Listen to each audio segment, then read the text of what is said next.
शाश्वत सिद्ध क्षेत्र श्री सम्मेद शिखर जी में करें अद्वितीय साधना।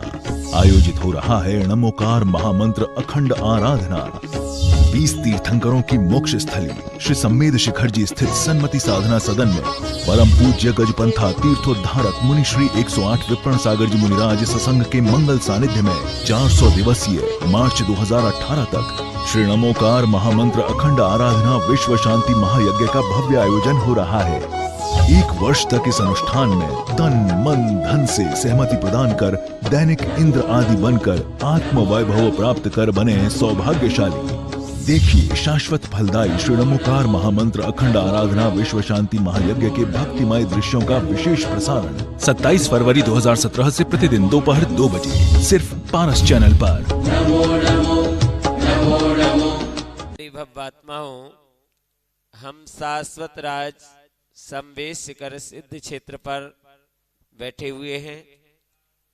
जो शाश्वत राज सम्मेद शिखर पावन भूमि है, निर्माण भूमि है, अनादि निधन भूमि है और अनादि निधन भूमि पर भूत भविष्यत वर्तमान की अनंत 24 इस भूमि से निर्माण पद को प्राप्त होंगी। ऐसी पावन भूमि पर हम आप यहाँ बैठ कर के और सम्मेद शिखर जी की महिमा का बखान कर रहे हैं। पावन भूमि कितनी पवित्र है, कितनी पावन है कि ये तो निश्चित ही है कि पावन है, क्योंकि जिन भी जीवों को जन्म जरा मृत्यु का क्षय करना है, कर्मों का नाश करना है, पापों से विमोचन करना है, वो सम्मेद शिखर जी की पावन भूमि पर आकर के अपने आप को परमात्म दशा को प्राप्त हुए हैं। ये तो शाश्वत सिद्धि की बात है ही, मगर उसी क्रम में हम वर्तमान में अपने कल्याण कैसे करें, हमें अपने जीवन का उत्थान कैसे करना है, तो हम महापुरुषों ने जो इस पवित्र भूमि से अपने आत्म कल्याण का मार्ग प्रशस्त किया है, इस भूमि से आत्म कल्याण की भावना बनाई है, पूर्व आचार्यों की महिमा को सुनकर के हम अपने जीवन को भी पवित्र बना सकते हैं। और हम अपने जीवन को पवित्र बनाने के लिए सम्मेद शिखर जी की 20 तीर्थंकर टोंकों का वर्णन चल रहा है कि सम्मेद शिखर जी में जो वर्तमान 24 के विद्यमान 20 तीर्थंकर निर्माण पद को प्राप्त हुए हैं, उन टोंकों की वंदना करने के लिए किन किन राजाओं ने, किन किन चक्रवर्ती आदियों ने इस टोंक की महिमा को गाया है। इसी क्रम में कल अब यहाँ पर ने अविचल टोंक की महिमा को समझा था। आज हम मोहनकूट पदम प्रभु भगवान की जो मोहनकूट है, जो प्राणी मात्र के जीवन को सार्थक करने के लिए प्राणी मात्र की पर्याय को मनमोहक होती है, ऐसी मोहनकूट के अंदर जो पदम प्रभु भगवान हैं, वो कमल के चिन्हों से सुशोभित तथा अनंत चतुष्टय स्वरूप अंतरंग बहिरंग लक्ष्मी समोसरण आदि वाह लक्ष्मी से युक्त तीर्थंकर पदम प्रभु भगवान हमारे हृदय कमल में विराजित हों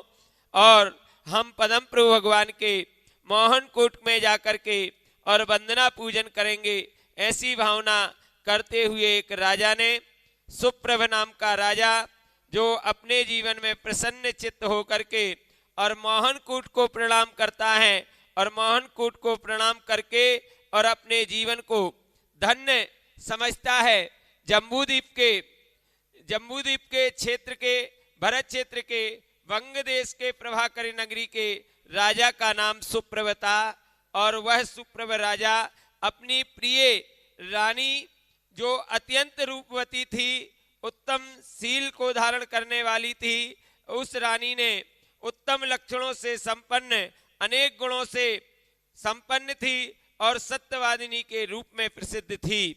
ऐसी रानी के साथ अपने जीवन का निर्वहन धर्म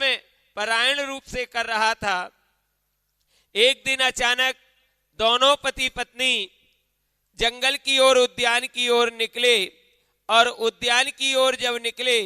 तो वहां पर जाकर के देखते हैं कि उस बियावान जंगल में एक मुनिराज ध्यान करते हुए बैठे हुए हैं। और ध्यान करते हुए बैठे हैं तो मुनिराज की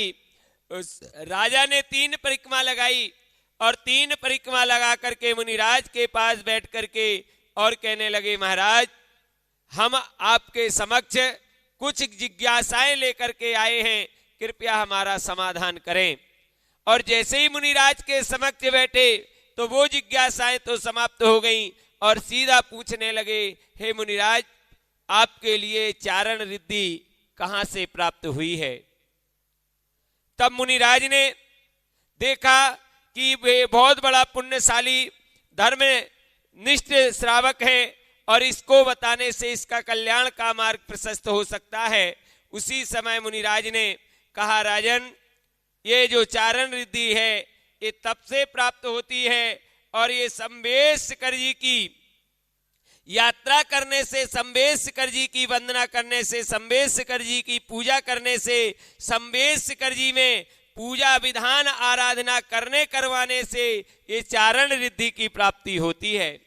राजा ने तुरंत संकल्पित हो गया कि मेरे को भी अपने जीवन में संवेशकर जी में विधि विधान जरूर करना है, संवेशकर जी में आराधना जरूर करना है, संवेशकर जी की वंदना जरूर करना है। और मुनिराज से नमस्कार करके और अपनी तीर्थ यात्रा के लिए उत्सुक हो गया और तीर्थ यात्रा को उत्सुक होकर के सारी तैयारियां